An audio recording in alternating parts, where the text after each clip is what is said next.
At this point, Team Cherry has released 2 minor DLC expansions to Hollow Knight, with a third much larger one on the way and a fourth that includes a new playable character and a brand new adventure for her. I figure that the next 2 will be big enough to warrant their own videos, but for now, after having completed a majority of both Hidden Dreams and the Grimm Troupe, I wanted to give my thoughts and critiques. This video will contain full spoilers for both DLCs, so if you wanted to experience them for yourself, which I would recommend, put this video on your watch later list and go explore the new content for yourself.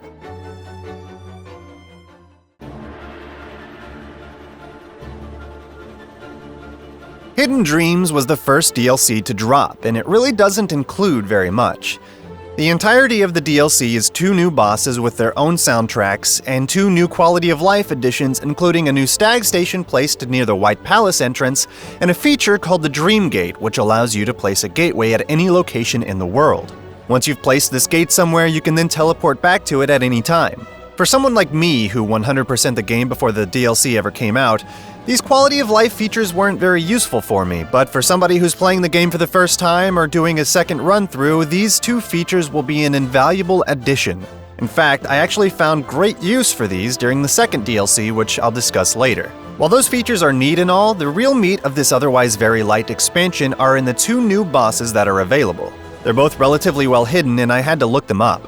While I do find it somewhat annoying that I had no idea where to look for these bosses without looking them up, I do have to say that I very much appreciate the lack of contrivance around them that most DLC expansions seem to come up with to introduce the new content. Like everything else in the Hollow Knight world, the new bosses are well integrated into the lore and the universe, such that if you were playing the game for the first time, you might stumble upon these without ever having known that they're part of the DLC. The same goes for the new Dream Gate and Stag Station. Nothing sticks out as a post-launch addition, which I believe deserves some praise. The first of these new bosses that I ended up fighting was the dream version of the Dung Defender, dubbed the White Defender. You can find him under the water pump you activated when you defeated him for the first time, probably a little too well hidden. Like any of the other bosses with secondary dream boss fights, this is a souped-up version of the Dung Defender fight. He's got mostly the same attacks with a few new additions to his arsenal. I found myself mostly flailing around through this fight, getting hit a whole lot and basically just face-tanking his erratic bouncy attacks. But with the 100% item collection that I had on the file that I fought him on, he ended up being a cakewalk even with all the damage I took. Once you defeat him, you're rewarded with a small little lore cutscene that puts a little context to this character's existence in the overall game. The second fight is a dream version of Zote. This one is a little different from the other dream bosses in that his non-dream form was an entirely different fight. You previously fought Zote in the Colosseum of Fools in a fight that was entirely non-threatening and kind of funny in a pathetic way. Zote simply flails about, not even damaging you with his attacks. His dream form is completely different, however. If you've been paying attention throughout the game, you'll know that Zote thinks pretty highly of himself. He thinks himself not just competent, but powerful. And somehow, Bretta has fallen for him and his lies, hook, line, and sinker. She's in love and has a literal statue and altar to him in her basement. This is where you begin the fight. In Bretta's dream, you face Grey Prince Zote, who is much bigger and much more threatening than his real-world counterpart is. He has a lot of the same flailing attacks that Zote had, but this time they hurt. The first time you fight him, his erratic and chaotic nature is pretty hard to predict. He'll wildly flail his sword as he runs about without purpose. He'll trip and his enormous form will create shockwaves. He'll body slam into the floor, but instead of hitting the floor, he'll phase through it then drop from much higher, creating more shockwaves and a rather comical scream as he plummets to the floor.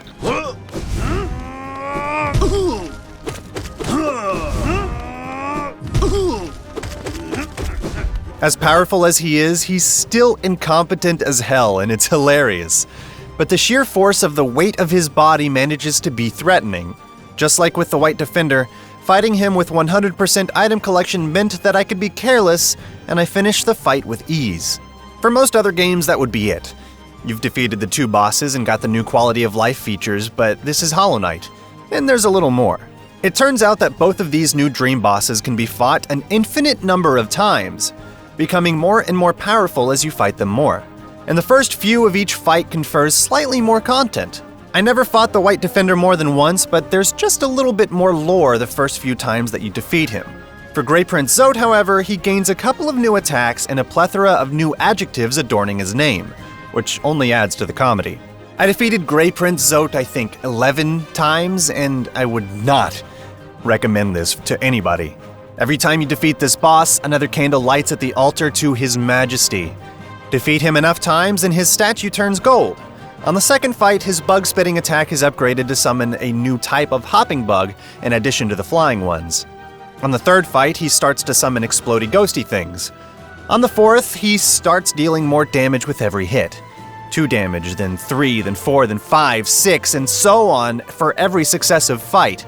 It begins to demand not just mastery, but near perfection in your execution, and a level of understanding of the fight that forces you to approach it differently than perhaps you're used to.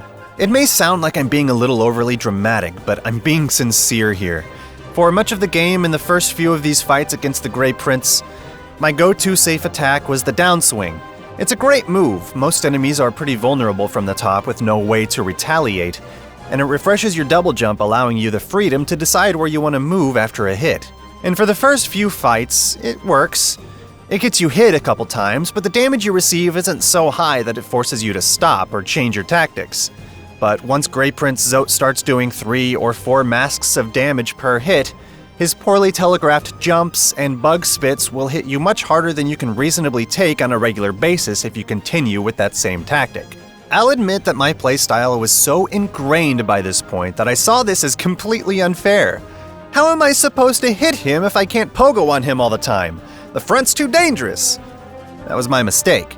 Death after death after death, I slowly learned when it was safe to be above him, when it was safe to be in front of him, and how to better dodge and exploit the Grey Prince's attacks. But even with all that learning, I was done after about 8 wins. I may have beaten Grey Prince Zote 8 times, but he had defeated my will to go on.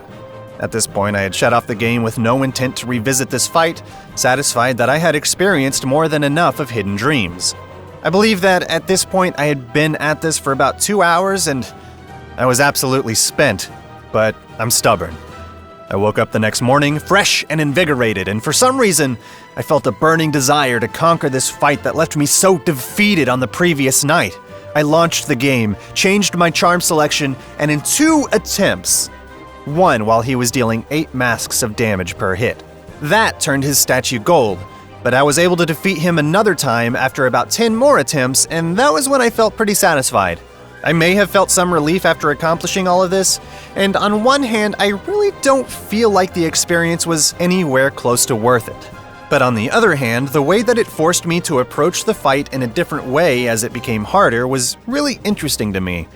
Over dozens of attempts, my level of understanding of the fight and the tactics I had to employ evolved as the boss himself dealt ever more damage. Looking back on it, it's fascinating to see how the fight had changed from the first encounter to the last, without actually having changed very much at all. That said, I don't understand why the refights even exist in the first place. It's so out of place compared to all the other dream bosses, where you just beat a more challenging version then move on with your life. The infinite levels of difficulty on these hidden dream bosses almost seem like a thing that was added because Team Cherry was afraid of people feeling gypped by the low amount of content in the update. But at the same time, it lets the lower skilled players experience and enjoy the content while giving completionists and higher skilled players a challenge. So I guess in the end, everybody wins.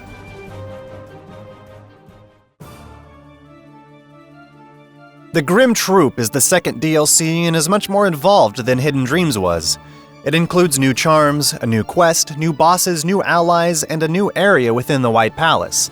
Much like the Hidden Dreams bosses were, the Grimm Troupe is also fairly well integrated to the world such that you might stumble upon it if you were going through the game normally for the first time.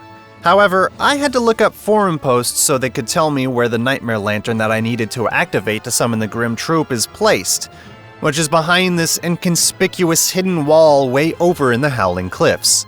Once you light the lantern, you head back to Dirtmouth to find the troupe has moved in to the left side of the town.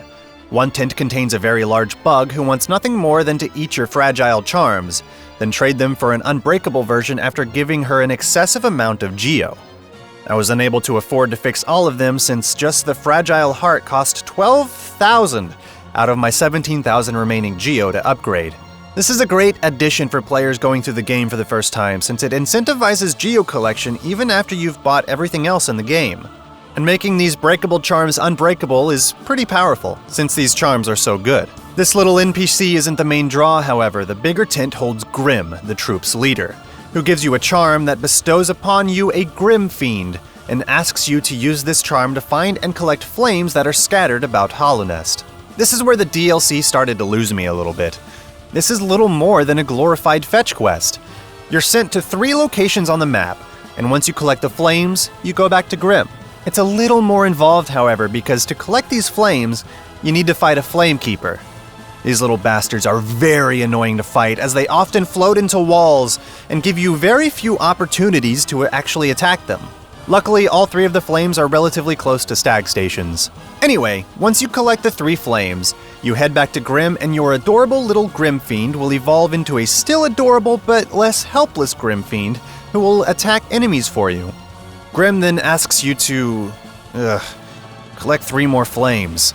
This time, they're a little further away from the stag stations, and the Flame Keepers are a little bigger with more complex attacks. So you collect those, take them back to Grimm, and he absorbs the Grimm Fiend and presents you with the first boss fight of this expansion. This boss fight is awesome, and it completely makes up for the crappiness of the fetch quests. Grimm is quick and agile in a way that Hornet would be completely jealous of, and the speed of his attacks makes him a challenge even for a 100% complete file. His attack consists of a dive kick floor kick combo, a swipe uppercut flame drop combo, firing red bat-like projectiles at you, sprouting a forest of thorns, and a bullet hell phase where all you can do is avoid his attacks. He's a challenge for sure, more so than the first fights of Hidden Dreams, but given that he only deals 1 damage per hit, it shouldn't take too long to best him in combat. Once you do though, he sends you on another fetch quest. I thought we were done with this. At least Grimm gives you a charm notch for your trouble, and the Grimm Fiend is even more powerful now. This time, however, you might notice that there are 4 flames on the map, and that the dude that's been sitting at the front of the main tent for a while now has gone missing. So you have a choice. One of these flames isn't actually a flame at all, but instead is that dude from the tent. He wants to break the cycle of the Grimm Troupe, and he'll ask you to follow him to where it all began, which is the Nightmare Lantern. And once you do, you can banish the troupe from Hollow Nest for good, taking the Fragile Charm Upgrading Merchant along with them. If you choose this path, the quest abruptly ends, and you get no final boss fight, and you're rewarded with the Carefree Melody, a charm that will occasionally nullify damage when you're hit. This choice is likely included because that final boss fight is really hard. I didn't choose this path. In fact, I never found the guy where the 4th flame was. Once I collected the first 3 I needed, the location of the 4th disappeared, so I just continued with the quest. This 3rd fetch quest was by far the most annoying though. Each flame was even further from stag stations, and each flame keeper was even bigger and stronger, with even more complex attacks, and this time dealing 2 damage per hit instead of 1. They're still obnoxious, hard to hit, and prone to hiding in walls, but whatever. You collect the flames and you go back to Grimm's tent, only he isn't there anymore. His stage is empty, but there's a faint heartbeat sound, and you're able to go even deeper into the tent. All the way to the right, Grimm is gestating in some kind of cocoon. There's only one thing to do now: hit him with your dream nail and be taken to the DLC's penultimate boss fight and, in my opinion, the game's hardest boss yet.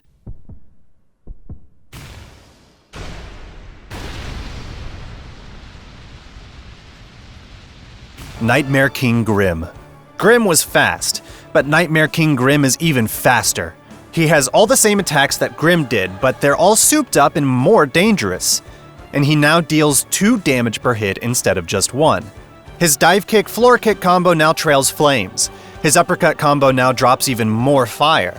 His bat projectiles are now fired both up and down, giving you a narrower approach. His Forest of Thorns and Bullet Hell phases remain unchanged as far as I can tell, other than the increased damage, of course. And he also has a new attack that he stole from the level 3 Flame Keepers, where he summons 4 flame pillars from the ground that leave behind a burning pile for a couple of seconds. This fight is extremely challenging, and you will be unceremoniously torn apart on your first few attempts as you get used to his attacks. Just like Grey Prince Zote's more challenging levels, Nightmare King Grimm will challenge you to approach him differently than you would expect. Instead of running away from his uppercut combo, Shadow dashed through it to be positioned more aggressively. Quickly down slash his dive kick combo as you barely jump over his falcon kick. Dash through the Batcave as he fires projectiles at you. Unleash your fury on him as he summons flame pillars. Give your fingers a quick respite during the moments where he summons his Forest of Thorns. And then panic as he goes into his bullet hell phase. Every single one of his attacks are completely independent. You're never dealing with two attacks' effects overlapping each other at any point of the fight, which makes each individual attack, fast as they are, able to be mastered as if it were a very discrete and independent problem to solve. Slowly, you learn how to react safely and effectively to each of the attacks, and before too long, you'll be able to defeat this guy. By the end of it, it will almost look like an elegant dance as you weave between each other with grace, exchanging blows for minutes on end until one of you falls. Where I found the first fight profoundly unfair, I've come to appreciate it as an expertly crafted fight that I wish I could take on again. After getting completely destroyed in my first few attempts, I slowly got better over time and it felt so good. Once you finally defeat Nightmare King Grimm, his tint will disappear, leaving you with the final form of the Grim Fiend charm and having left behind the Fragile Charm upgrade merchant for you to continue to farm Geo for. And if the DLC ended there, I would have been perfectly happy. And I really thought it did until I did my post-game Reddit check and found out that there was a whole new section of the White Palace available in this expansion designed for masochists. How anyone managed to even find this place is completely beyond me, because it's hidden behind a wall past a little bit of backtracking. And it's not just any wall. You have to jump to attack this one, and it doesn't even visually open up once you break open the path. I don't presume to know why Team Cherry made this area such an obscure secret that would be nearly impossible to find without help, but I do have an idea. The Path of Pain is brutal. It's a difficult and exhausting gauntlet meant to test you on every bit of platforming expertise that you've built up throughout the game, and it will test your patience. If you thought the White Palace was too difficult, the Path of Pain will turn that up to 11. Where can you go from there? Where? I don't know. Nowhere, exactly. Perhaps making it so obscure is Team Cherry's way of saying, hey, you don't need to do this. So if you don't want to, you don't have to. While this area is very difficult, I didn't really find it all that unforgiving. It is intimidating, sure, but all it asks for you is a relatively short section at a time before it plops you down on another standing platform. Every new standing platform that you find is a new respawn place if you fall into a buzzsaw or a spike, giving you an opportunity to heal. And if you've charmed correctly, the little white bugs should give you more than enough spirit to keep yourself healthy throughout. Not that you'll really need them, because nearly every respawn platform is equipped with one of those spirit statues that you can smack for a refill, and they never run out. This means that, for the most part, you're simply limited by your own skill and patience. If you're not being overly careless, it's nearly impossible to really die and have to start this section over. Which is great, because there are no benches here. Because of how forgiving it is, I was able to get through it with minimal issue. It's just a game of trial, error, and mastery at that point. Except for the very last room, which, out of the hour it took me to reach the end, took about 35 minutes of that time on its own. That's more than every last other room in this place combined. The Path of Pain has you wall hopping and dashing and doing tricky dash maneuvers and pogo bounces off of moving and stationary buzzsaws. But the final room faces you with all of that, and adds in some retracting spikes that really take some practice to understand the timing of. But those retracting spikes, difficult as they can be, were not the main source of my trouble here. Once you understand the jump timing with them, you can bounce off of them all day. It's this very last obstacle in this very last room that causes all of the trouble here. You work your way to this obstacle, and your starting point is this thin set of retractable spikes. Like I said, once you understand the jump timing, you can bounce on these things all day. So you sit there for a bit and observe this buzzsaw moving across the floor that you know you need to hitch a ride on. But it's patrolling between these spikes and your destination. And it also happens to be traveling under a fairly low bramble wall with another buzzsaw sticking out of it. So what you need to do here is balance yourself on these spikes until the perfect moment, which is when you know that buzzsaw is coming back. You've memorized its timing window by now, right? So at that moment, you take a leap of faith off to the right of those spikes. before you can even see that buzzsaw, and then catch it during its motion so you can be ready to fall under the bramble wall, follow behind the buzzsaw, then use your double jump to swing up and then balance yourself on the buzzsaw on the opposite side. Finally, you need to catch that moving buzzsaw one more time on its way back to the right, so you can use it to slip on through a couple more buzzsaws down to the end of this gauntlet. It's insanity! The timing is so non-intuitive, and riding the retracting spikes and buzzsaws to this area in the first place is a non-trivial matter and will drive you at least a little insane, unless you're profoundly lucky or ridiculously skilled. But I sort of lied when I said that was the last obstacle of the last room, because there's one more room at the end of this and it has 2 white knights that you now need to defeat to move on. This caught me by such surprise when I got there that I completely panicked and got murdered. And then dread set in, as I realized this meant I would be sent all the way back to the beginning of the gauntlet. But it wasn't that big of a deal. I selected a new set of charms that was more combat-friendly and made my way back. Between learning the route and its tricks during my first trek through, and a small shortcut that you open up about halfway through the gauntlet, what took me an hour before only took me about 15 minutes on my second try.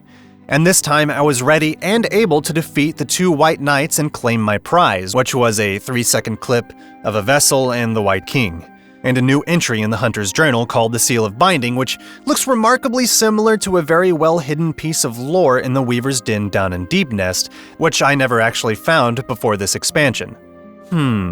Clues to hype us up for that big third content pack, perhaps? By the way, there is a new charm here in the Weaver's Den that summons little baby weavers to keep you company. They're adorable and they attack things nearby. There's also a new Sprint Master charm that you can buy from the little bug in Dirtmouth that makes you run fast, and a Dream Shield that you can find below the Mothseer's place in the resting grounds. I didn't get to experiment with these charms since I was already done with everything by the time I found them, but they're neat little additions that could make new players and new runs have more fun things to play around with. Overall, I think this little expansion was absolutely incredible, especially the Nightmare King Grimm fight, who I wish I could fight again. And it's brought down just a little bit by the annoyance of the fetch quests at the beginning. But if that fetch quest and the unreasonably difficult platforming bit at the end of a path built for masochists in the first place are the worst nitpicks I have to offer, then good. Actually, wait, no, I do have one very big and very real complaint on behalf of all the people who fell into the trap. If you choose to follow the banished side of the quest, you lose out on the Nightmare King Grimm fight altogether, and you lose access to the bug that fixes your fragile charms. Once you follow this path, you're unable to back out because of the way the game does its saving. The only way to experience the other side is with a completely new game, and that's pretty crummy.